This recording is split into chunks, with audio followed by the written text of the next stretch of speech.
Tarzan of the Apes, brought to you from out the pages of Edgar Rice Burroughs' immortal book. Tarzan feels his hold giving way. The sucking, slithering sand has drawn Tracy down too deeply for the ape man to pull him out. For 2 hours, Tarzan has fought with death. Now every nerve, every muscle, every fiber of his strong body aches and pulses with the unnatural strain. He tries to free his hands. Tracy, feeling the movement, struggles in frenzy, grips more tightly. His nails dig into the ape man's wrists. His glazed eyes stare unseeingly before him. Again, Tarzan tries to free himself from the deathly grip. Again, Tracy clutches at his salvation, Tarzan's arm. With a mighty effort, Tarzan braces himself. His tortured lungs feel the relief of his scream.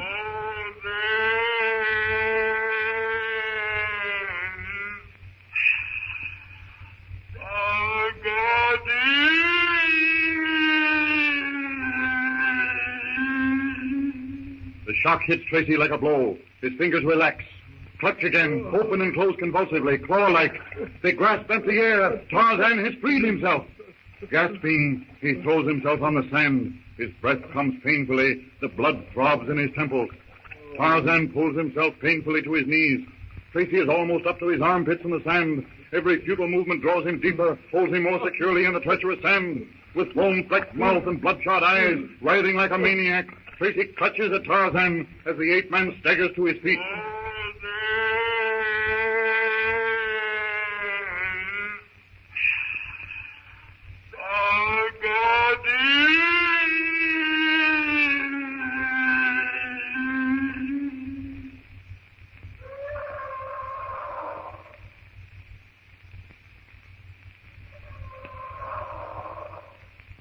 Tarzan hears the answering call from the tall trees. The apes have heard. Every movement is torture to Tarzan. Every joint is strained and wrenched. He glances at Tracy, feels his side to be sure that his knife is there, and starts for the nearest cottle tree. His fingers are almost numb with pain as he pulls himself up from branch to branch. Up, up, up he goes, sits astride a branch, and hacks the tough joints of a creeping vine. The knife that had so easily killed Horta finds the fibers of the vine a different matter. Tarzan slashes, pierces. The fibers part. The ape-man gauges the distance to the ground, drops like a sounding lead from limb to limb, throws himself clear and grasps the broken vine. Side to side, swinging like a pendulum, breaking his fall with feet and elbows, he tears the sturdy tendrils from that parent tree. Close to the ground, hanging to the vine like grim death, he shoots through the leaves. At last, he reaches the ground.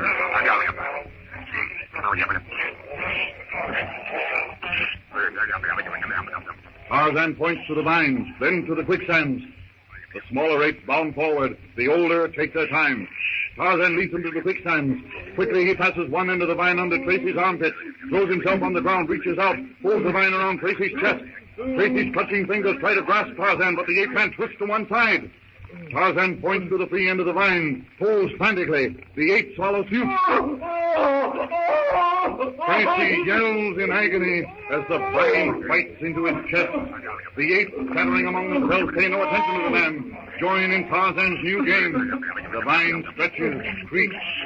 Sap oozes out of the fiber. It splits.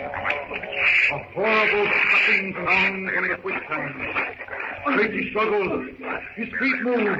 He lunges forward, sweeps the sand with his fist. The apes reel back. Tracy dances momentarily in midair, falls on the sand, clear of the trap.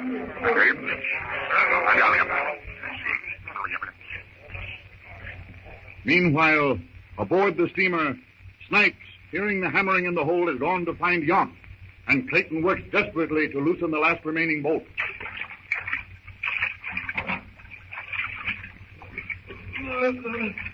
How long, Clayton? I can't hold on. Just a few seconds, Daddy. Just a few minutes. Right. Now. Hey, what's going on in there? I'll give you 10 seconds, John.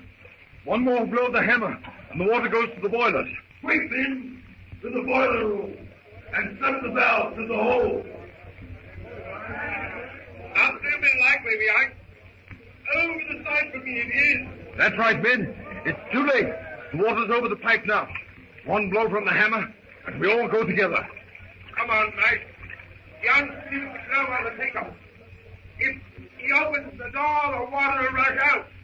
And then it'll be high enough to let the boiler. When the door opens, hang on till the first rush of water is over.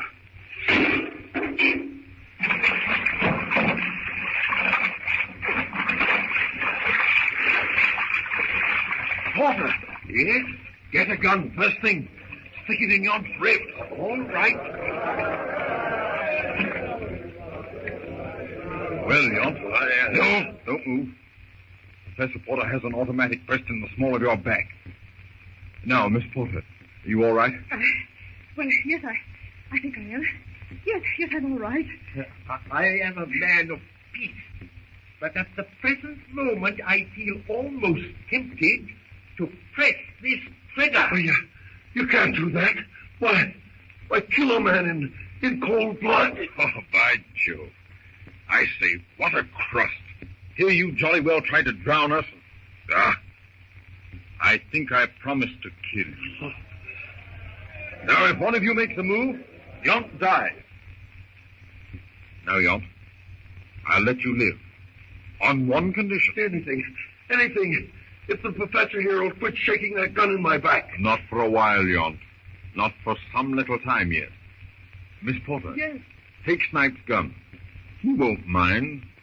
Will you, Snipe? Well, I Give her the gun, you fool. Do you want to see me killed? I ain't sure, but what that ain't a bad idea. Come on. We're wasting time. Yont, where's Mr. Philander? He's below, in his cabin. Is he all right? He's all right. Just Get him up here.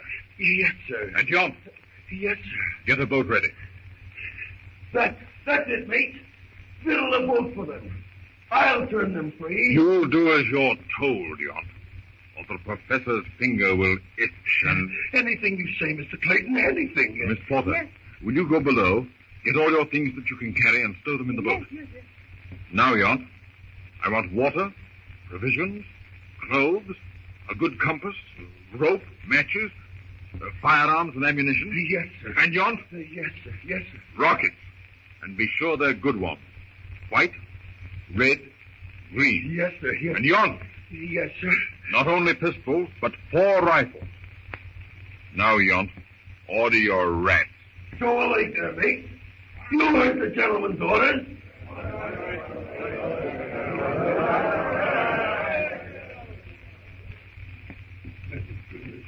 Thank goodness.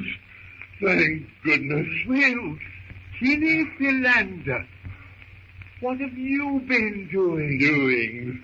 Doing? I haven't been doing anything. I've been done too. Yes, I know.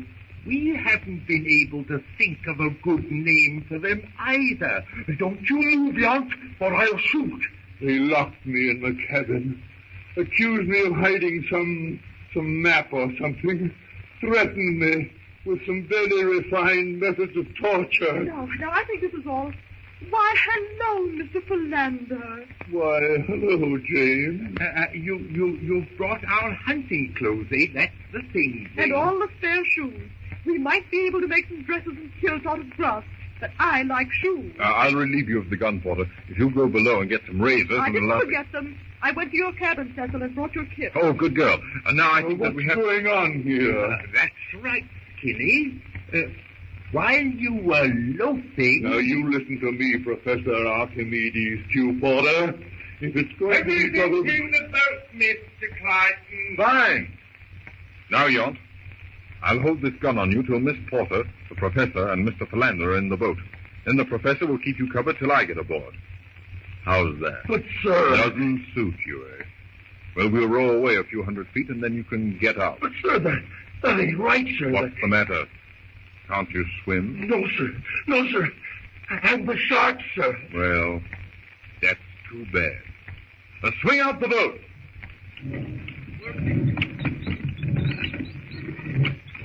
In you get, Jane. Yes. And you, Tinny. After you, Professor. In you get. And stop arguing. All ready, Mr. Clayton. Right. Lower away.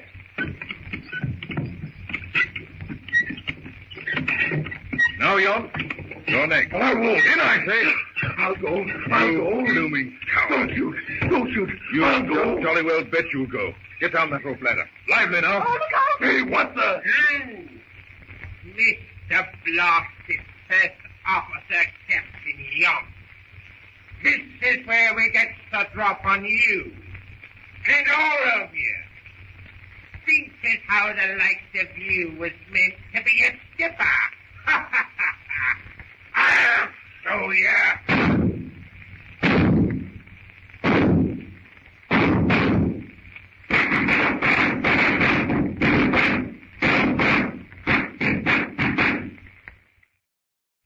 Tarzan of the Apes, brought to you from out the pages of Edgar Rice Burroughs' romantic novel. Down, everybody. Down in the bottom of the boat. Snipes, you limey swab. Drop that Rob, gun. am I? Here, take this one. You fool, Yont. Don't antagonize them. There's 2 holes in the boat already, Yont. That's bad enough. And I can't swim with that crew shooting at me in the water. Nor me neither. But it's these. Snipes. Snipes. Yes, Mr. Bloomin' First Officer Captain Admiral Young. What did you eye me for now? If you kill me, If. Ain't that a good one? I've only been trying with you, I have. When I get ready to pop you out, when you do, Snipes, who'll navigate the ship? I will. I. You will. You. Why, you can't even keep her on a straight course. You can't read a chart. You couldn't take a bearing to save your life. You navigate a ship. Why, you... Well, that changes the situation, eh, my fine sailors? Bunch of land lubbers, wharf rats, scum. Go easy, Yont. Easy. Easy ain't the way to handle rats. Wait till I get aboard. Lay down those guns. Quick now. I'm coming up the ladder. If one man has a gun in his hand when I get aboard, I'll do something that ain't been done for years. I'll keel-haul him. As soon as he gets up on deck. Yes, we'll pull away, head for the shore. But they'll shoot. Not if we're quick enough. Professor, can you row? I don't know. I haven't for years. Not since college. Nor have I. How about you, Philander? I couldn't say. I never tried. Anyway, let's grab the oars at the first chance and keep pulling to the left. Now, my beauties. No, Chief, no. What did you call me? I mean, Captain, That's better. So you wanted to kill me? Shoot me? Oh, no, sir. Strike me pink, sir. I was only fooling, sir. Fooling, eh? Well, so am I. Oh! Now, they're fighting among themselves. I'm afraid I'm not too much good. Never say die, Archimedes. Perhaps we'll get far enough away. Can I do anything? Anything at all to help? Yes. Take that rifle. Keep your head below the gunwale. If you see a suspicious move, shoot. And to kill. Oh, but I can't. I couldn't You shoot them. must, dear. If you don't kill them first, why, they'll kill us. All right, but They've seen us. will I shoot? Not yet. That fellow by the ring, he's raising No. his gun. Shoot. Did you get him? I don't know. Pull, fella. Oh, Daddy, are you hurt? No, dear. That one came through the boat. Grazed my knee. Again, Jane. That one on the after wheelhouse. By Jove! The bullets are splashing the water like hail. My feet, water coming into the boat. They hit us again. Yes, but if they don't hit us again... Fool, Philander, fool! I am pulling. What do you think I'm doing? You're fool! Why, we're almost ashore. And we'll beach the boat and get behind the rocks. I'll get out. I'll get behind the boat tail push. You get out behind the rocks, Jane. I won't. We've got to save the boat. Out! Out, all of you! On the next wave, heave her ashore. All together. No!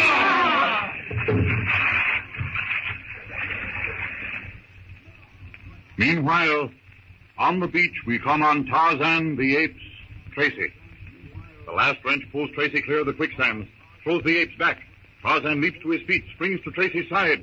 His torn, bleeding fingers work feverishly to free the captain from the tangled vine. The apes, their attention drawn from the game of pulling Tracy free, centers on Tracy himself, dealt. They start forward. Tarzan glances up, yells to them to go back to the jungle. They stop, but only for a moment. Their long arms swing forward.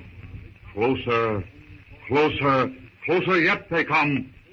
Tracy, stunned, racked with pain, only partly conscious, struggles. The apes see the movement, start forward. Again Tarzan calls to them to go back. A jerk frees the vine from Tracy. Tarzan lifts him to his shoulders. A glance shows him that retreat to the jungle is cut off. He starts to run, heads for the sea. The apes follow quickly. They're gaining. Tarzan's double burden forces his feet into the soft sand, but he struggles on. The distance between them lessens. The apes are dangerously close. Tracy stirs, opens his eyes, sees the apes, knows Tarzan can never make it. Let me down! Let me down! Tracy shouts. Tarzan understands the meaning, if not the words, puts Tracy on his feet, points to the sea, then wheels around, arms outstretched, face to face with the nearest of the apes. They stop. It is different. Again that shout to go back. Some do, some stay where they are. Not so Turcots, biggest of the tribe, and Tarzan's enemy. He comes steadily, stealthily, cunningly forward. The ape growls, reaches forward, lips curling, fangs bared. The bristling hair on the bull neck stands out, muscles bulging. Tarzan again commands. The ape leaps. Tarzan jumps to one side, turns, springs, lands on the brute's neck. Turcots growls, throws himself backwards, back on the sand. Tarzan leaps clear. The ape is up on his feet, lunges. Tarzan reaches for his knife. The ape watches, hesitates. Tarzan leaps, every muscle tense. The right knee drawn up, fists doubled, head down, shoulders hunched. All his weight, his tremendous strength behind the bended knee. Pull the ape's stomach. The ape falls, doubled up, all the wind knocked out of him.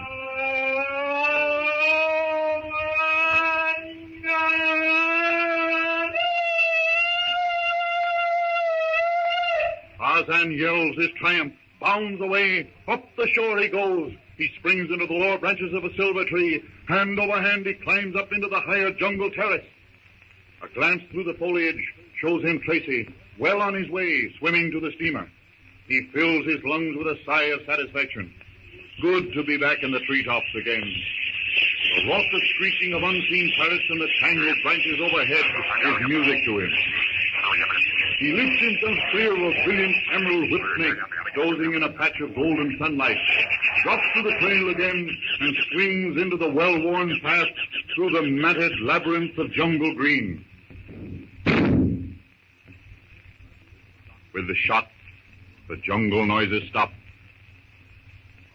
Tarzan hangs from a branch, still, tense, ears strained, listening.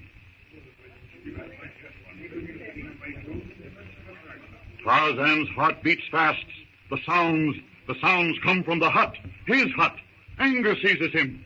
Are these hairless ones from the thing that floats upon the water coming to his hut? He moves forward, quickly, silently, gathers speed, flashes through the branches with the speed of a bird. Tarzan reaches the familiar clearing.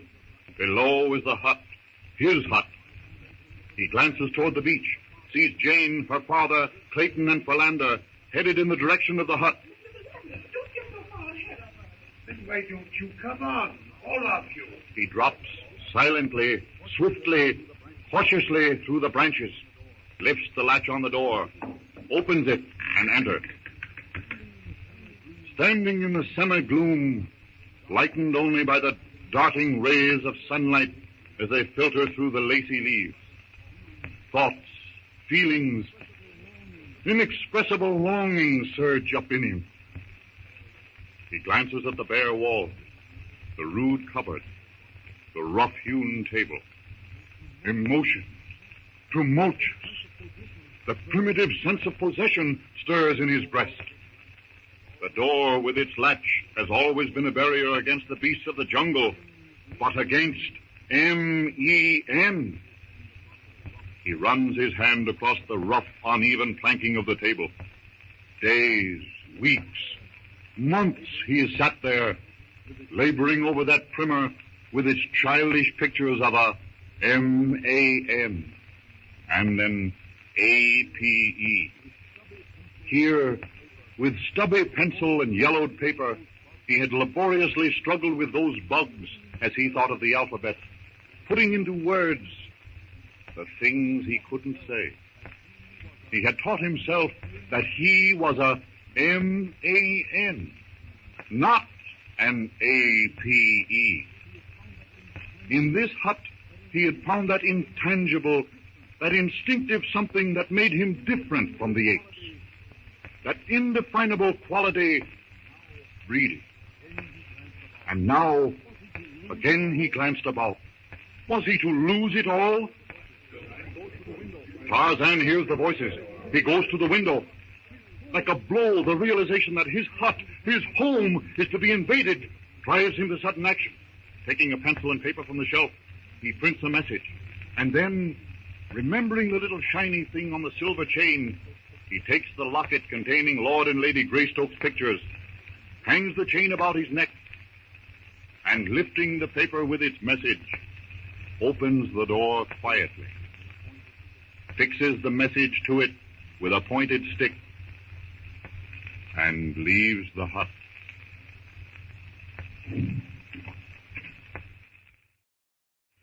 Tarzan of the Apes, brought to you from out the pages of Edgar Rice Burroughs' immortal book.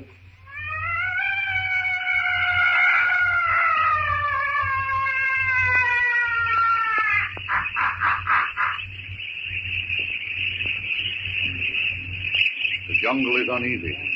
Brutish instinct warns against this invasion by humans, and the small apes, chattering excitedly, take to the slender branches of the tall trees. Perched high in the twisted branches of an aloe tree, Tarzan watches with resentful interest, waiting to see whether or not these M-E-N will heed the warning he has fixed on the door of his hut. His hut. He clenches and unclenches his hands as he thinks of what he will do to them if they dare to invade his domain. Daddy? Oh, Daddy, what are you doing? What was that? Tarzan leans forward. That voice is different. He brushes aside the sheltering leaves of the aloe tree and stares fixedly at Jane Porter. His heart beats faster. Something, he knows not what, stirs in his breast. This M-A-N is not like the other. It is lighter, fairer, more graceful. Tarzan's eyes eagerly follow Jane's every movement. With effortless ease, he reaches above him, pulls himself to a higher branch to better his view. The difference between Jane and the others puzzles him. Instinctively, he feels it, racks his brain seeking a comparison. Lithe, graceful, like Sabor the lioness, compared to Numa, her lord and master. More like the she's of Mongo's village, where he gets his arrow. And he touches the quiver on his back that reminds him he will have to go there again soon, brave the horrors of that cannibal kraal, and plunder the chief's hut for a fresh supply. He looks again at Jane. That must be it. This M-A-N must be a S-H-E. All the resentment against the invasion of his home falls away from Tarzan. If she is to use his hut, then they can all use it unmolested. Tarzan reaches out, grasps the tough stem of a giant ivy vine, and with scarcely the disturbance of a leaf, drops rapidly hand over hand to the spongy moss floor of the jungle carpet. Moving the tall grasses and shrub plants, he skirts the clearing about the hut. With the caution born of the jungle, silently, stealthily, Tarzan creeps toward the approaching party. Well, those blighters seem to have stopped firing. Yes. I'm glad, too. It's frightfully annoying. I suppose the next thing to do is to get ourselves out of sight of those pirates and make preparations to defend our lives if they come ashore. Hadn't we better get this stuff out of the boat and take it somewhere else? May I make a suggestion? Since Mr. Clayton here is an army man, and we seem to be embarked on a sort of Robinson Crusoe or a Swiss Family Robinson affair, I would humbly suggest that Mr. Clayton be appointed head of the party. Well, now, I feel that I'm not... Harry! Clayton, now you must assume the responsibility. I'm in favor of it. It'll leave me to pursue my archaeological investigation unhampered by petty details. But I am much more interested in something to eat just at present. Then I say, let us eat. Cecil, you are a man after my own heart. He may be a man after your heart, but he's the man Shakespeare must have had in mind when he said, let good digestion wait on appetite. I'm as hungry as a bear. Well then, here is a can of beans. Oh, horrors. Does the first meal have to be beans? Well, here is some canned sausage. Oh, and some hard biscuits. A meal for a king. I'm really quite hungry myself. Cecil, open this can for me, will you please? Certainly. And I think if we use water from one bottle at a time, we can keep track of our supply more easily. Your glass, Professor? My glass? This tin mug. Thank you, Clayton. Thank you.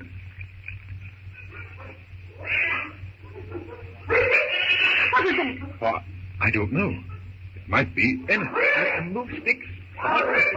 Move sticks. What's wrong, Daddy? Yes. What's wrong, eh? What's that, my I dear? asked you what you were annoyed about. Oh, yes. I've mislaid one of my books. Oh.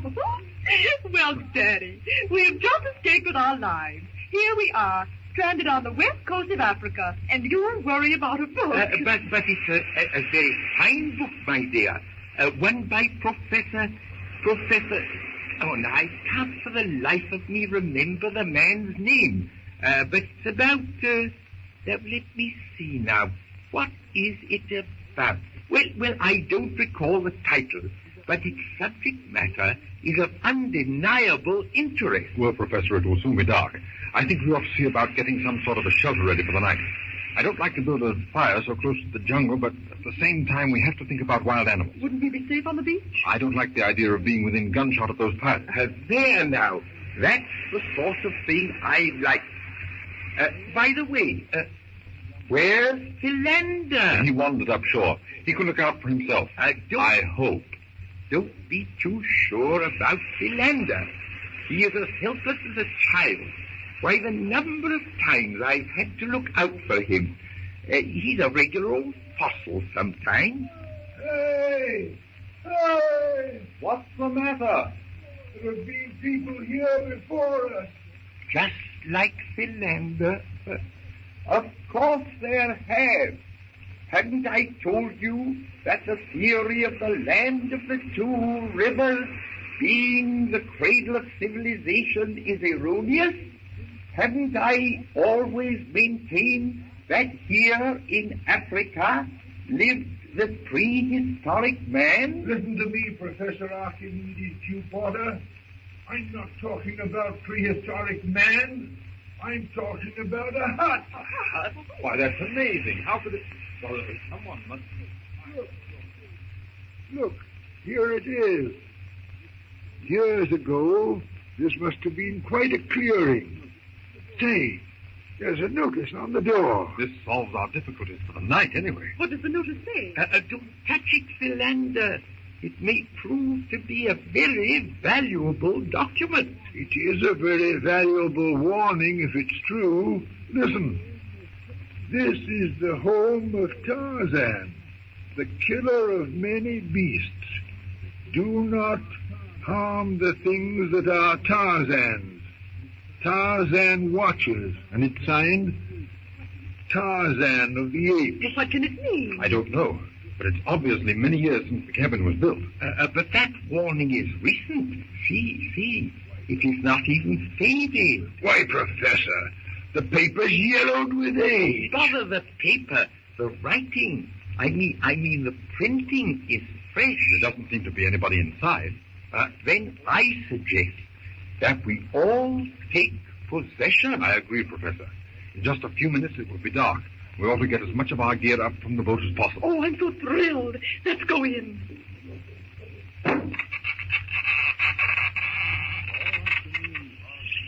All afternoon, Tarzan watches the party unload their boat, but especially he watches James. Save for the incessant chatter of brightly plumed birds and the occasional bellow of some beast at the waterhole, the jungle is quiet. The slanting rays of the dying sun, as it sinks into the foam-flecked waters of the Atlantic, lights the depths of the jungle with a ruddy glow, while high overhead the locked branches of giant trees, like the apse of some vaulted cathedral, are lost in purple shadow. The jungle twilight is short-lived. In one last blaze of light, the sun dips over the rim of the world. Night falls swiftly on the primeval forest. And still Tarzan watches. A lantern is lighted in the hut. It shines through the blackness like the reflected light from the facets of a diamond. Tarzan stirs. It's time for him to seek his leafy bed.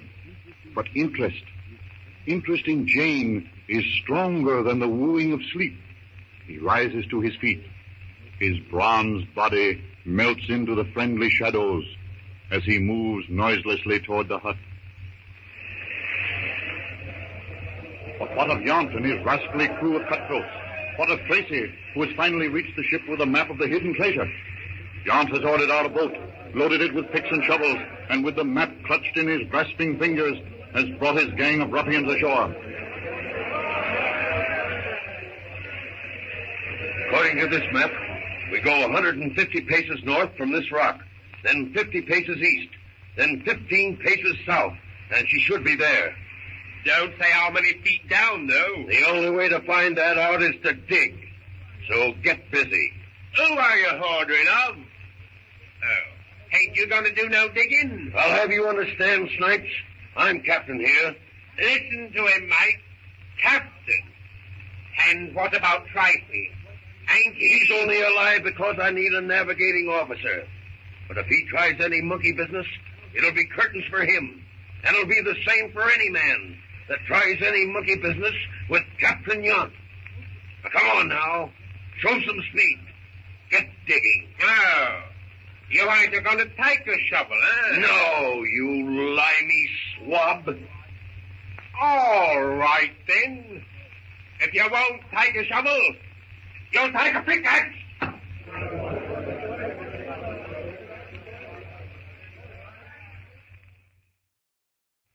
Tarzan of the Apes, brought to you from out the pages of Edgar Rice Burroughs' amazing book. Well, a hut is certainly more than I expected to find in this. Hi, Joe. Professor, keep Jane outside a moment.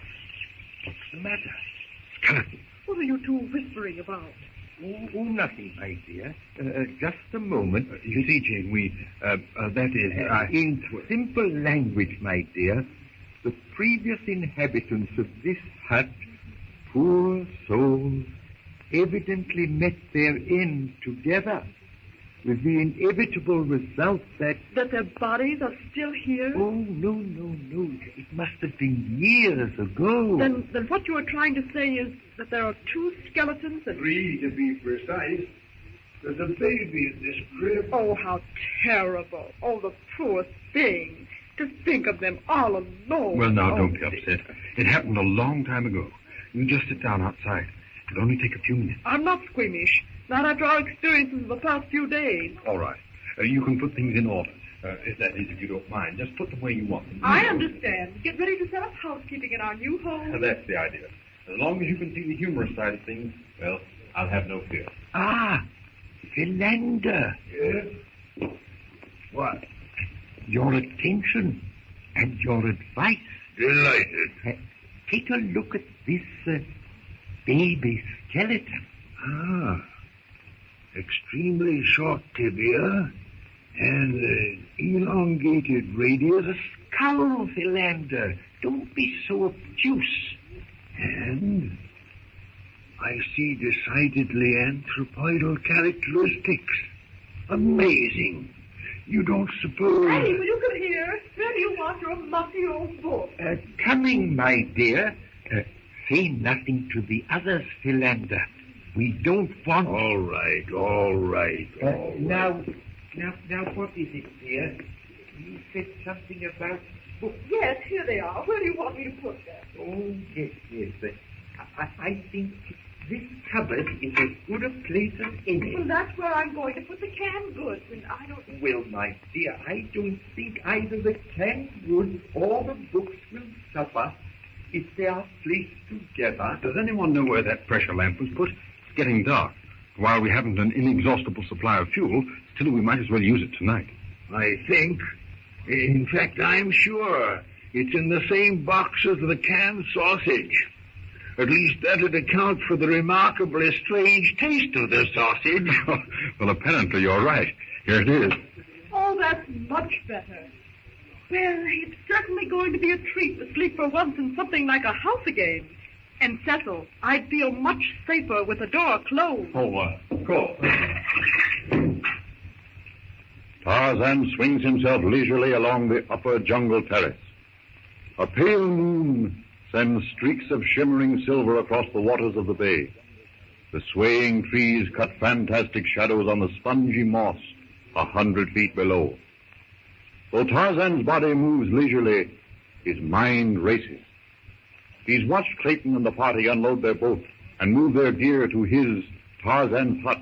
And strangest of all, these men have not fought. Tarzan stops. He leans forward, listening. The sounds are coming from the beach. He glances toward the hut. The lamp glows dimly in the distance. He pulls himself higher, branch by branch, to the crest of an acacia. Now he can see. Down on the fringe of the jungle, close by the sea, a light gleams. And a light means men. Instinct, reason, tell him that these men are dangerous, are from the thing that floats upon the water. With lightning speed he drops, limb by limb, down into the inky blackness of the denser foliage. His body swaying, his strong fingers steel-like, certain of their hold, grasping the branches with ape-like accuracy. His feet touch the leafy carpet, and skirting the treacherous, gnarled branches of a wait-a-bit thorn bush, he glides through the clump of bamboo. Tarzan stops. He sees the pirate crew gathered about Yount, a big man with heavy, beetling eyebrows. The big man waves his arms and points angrily at the ground. A little man detaches himself from the group, picks up a thing like a club. The big man doubles up his fist, shakes it in the little man's face. The little man swings. The big man steps back, but too late. The club-like thing crashes the big man to the ground. You killed him, Snipes. I meant to. What's the use of the likes of him? All he could do was holler. He couldn't work. But he could navigate. What's the word about sailing a bloomin' ship? Well, never mind. Let's get this treasure up. This place gives me the creeps.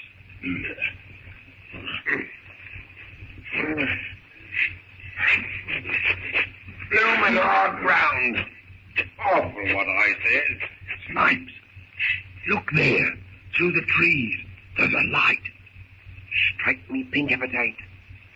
That balmy old professor and his gang, eh? Now what's the matter? A ship. See her lights bearing down on our port bow. King. Yeah? Grab that there lamp. Give Harry the signal to douse our running lights. That's that bloomin' cruiser what we sighted the other day. No use, Harry, dousing the running lights. With that lantern of the professor's gang up shore there, shining plain as day for them frogs to see? You're right, King. Here, tain't so far. You take your rifle and put out the professor's light. Now, look here, Snipes. Don't argue. I don't care how you done it. Put out that light. Crashing through the broken twigs, stumbling over roots and vines, cursing under his breath, King starts off through the underbrush.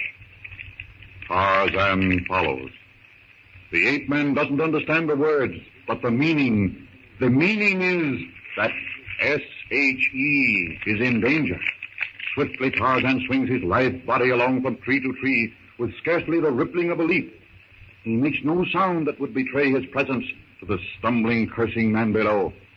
Now he's between King the pirate and the little clearing where she is. He waits. Tense, he crouches on a low-hanging limb. From his right hand, he dangles a length of grass rope, looped at the end. King is coming. What a contrast. The clumsy sailor stumbling, crashing through the brush, while Tarzan, graceful, sleek, lord of the jungle, waits. The pirate is nearly under the tree where Tarzan crouches, ready for instant action. Now, King is under the tree. Tarzan throws his grass rope. It settles over the man's head and shoulders. The man yells. With a mighty heave, Tarzan yanks the mutineer into the air. King's arms are pinned to his side. He struggles, kicks, curses. Tarzan shakes him like a terrier shakes a rat. Back and forth, back and forth. King is terrified. Is Tarzan going to kill him? Tarzan gathers the sailor into his arms. Swiftly, he winds the rope around the man's body. King cannot move hand or foot. Tarzan leans the sailor against the tree. King's eyes almost start from his head when he sees the brawny, brown figure of the ape-man. Slowly, deliberately, Tarzan draws his knife from its sheath. He points to the cabin and threateningly, significantly, draws the knife across his throat. King's teeth chatter. He cannot talk, but he understands and vigorously shakes his head. Tarzan, satisfied that the man will leave the hut alone, picks him up by the scruff of the neck and tosses him across his shoulder, and without effort, grasps a vine and swings to a branch. He balances himself a mere fraction of a second, then leaps into space.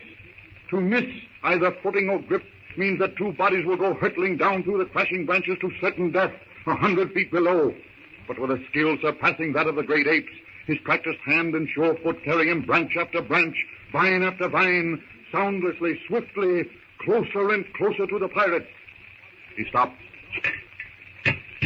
He hears the ring of metal on metal, a shovel striking the treasure chest. Diving, mate. The map's all right. Here's our ruddy treasure chest, right enough. A good size, too. It's even up. Get hold of that end, Chunky. Heave now. You, Bill, grab the other corner. Lively now. Heave up, please. Oh, she won't move. Wish King was back. Must be £1,000,000 in that. Take 4 of us to Budger. Hurry, mates. That French cruiser's getting closer. We'd better dig another hole. Dump the chest in. Get aboard and blow before the cruiser heaves to. And leave the treasure? Yes. If that cruiser overhauls us and searches, it's goodbye treasure and the yard arm for all of us. Then why move the box? That cruiser's getting too close. Don't forget, matey. This professor bloke might have another map. No. We got time. She can't see without light. Now, give all me hearties.